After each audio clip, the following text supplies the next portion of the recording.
Bonjour, nous commençons cette revue des titres avec le journal Vox Populi. Dr Babacar Diop, le nouveau maire de la ville de Thiès, débusque les scandales de sa mairie.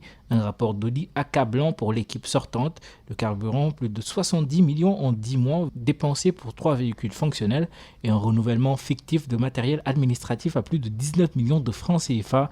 Le maire éprouve des difficultés à rentrer dans ses fonds de recettes sur 3 milliards 33 millions 499 561 francs CFA prévus en 2019 selon le maire Babacar Diop. Cette affaire aussi est à la une du journal Alerte au quotidien. De 2019 à 2020, le personnel de la ville de Thiès est passé de 58 employés à 78 employés permanents avec une masse salariale qui est passée de 117 millions à 187 millions de francs CFA. Dr Babacar Diop sort les cafards de l'équipe sortante. C'est à la une du journal Alerte au quotidien. Les Échos revient aussi sur ce rapport d'audit de la mairie de la ville de Thiès. Le Dr Babacar Diop révèle la gestion catastrophique de son prédécesseur Talla Sylla. Une autre affaire racontée par le journal Les Échos, c'est l'audition puis la confrontation avec le mari de Ndeye Khady Ndiaye dans l'affaire Sweet Beauty. Sidi Mohamed Mbaye confirme Adji Sarr et démonte les accusations. L'Observateur revient aussi sur cette affaire Sweet Beauty. Sonko, Adji Sarr, les nouveaux actes posés par le doyen des juges, la masseuse Aïssata Ba auditionnée, Sidi Ahmed Mbaye confronté au mari de Ndeye Khady Ndiaye. Le journal L'Observateur évoque aussi une affaire macabre, un incendie criminel.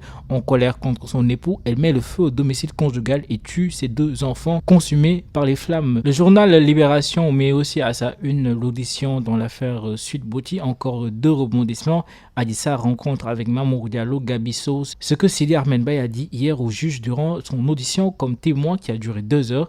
La nouvelle demande des avocats d'Ousmane Sonko concernant Seydina Omar Touré et le contenu du questionnaire qu'ils ont transmis aux magistrats instructeurs. Le verdict est tombé dans l'affaire de trafic de passeports diplomatiques. C'est à la une du journal Sud Quotidien. Les députés Biaï et Sall condamnés. Les 2 députés de la majorité présidentielle envoyés en prison ferme, tout comme l'ancien président du conseil départemental de Saraya, Sadio Dansoro. Le mandat met à sa une la photo de Ousmane Sonko accompagnée de celle d'Antoine Félix Diome, le ministre de l'Intérieur, en renfort à la direction générale des élections et la société civile. Antoine Diome charge Sonko et compagnie. Le Témoin aussi parle de cette réponse du ministre face aux attaques d'Ousmane Sonko. Antoine Diome, avocat de la DGE et de la société civile. Le Wolf Quotidien évoque l'affaire des réceptions des dossiers de candidature aux listes de parrainage.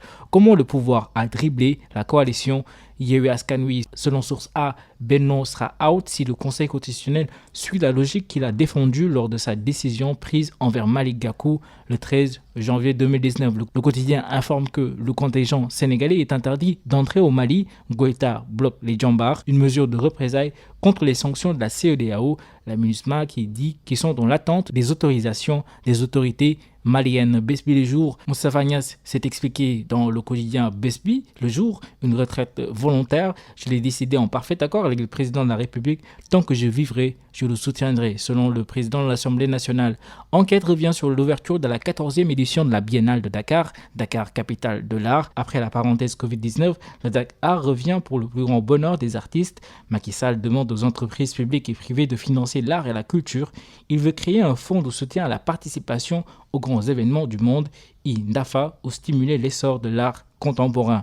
Le Soleil revient aussi sur l'ouverture de cette biennale, un retour plein de promesses après une pause causée par la pandémie du Covid-19.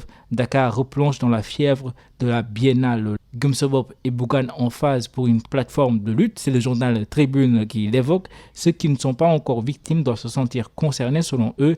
Il nous faut une vision holistique pour faire face aux abus du régime. Revoilà les coupures d'électricité, retour des délestages, c'est le journal de Tribune qui l'annonce. Nous passons aux informations sportives avec le journal Record, le milieu de terrain marseillais, Boubacar Kamara, appelé en bleu, Deschamps court-circuit. Si c'est son objectif est d'être international français, c'est clair, le milieu de terrain marseillais a-t-il fait un bon choix? Coupe du Sénégal, 8e de finale, Casa, Teungueth FC et Diambar Hockey, Niambour, KO. Le journal Stade évoque un possible transfert de Kalidou Koulibaly vers le PSG ou le FC Barcelone. 2 cadors se disputent en rock à 29,5 milliards de francs CFA. Les Catalans prêts à inclure Pjanic dans le deal À Paris, tout dépendra de Leonardo, le directeur sportif. Nous terminons avec la lutte avec le journal Le Sunulam, Balaguer 2, Gris Bordeaux, Lac 2 battu. Ces victoires qui ont propulsé Eumeu Sène au sommet. C'était tout pour cette revue des titres.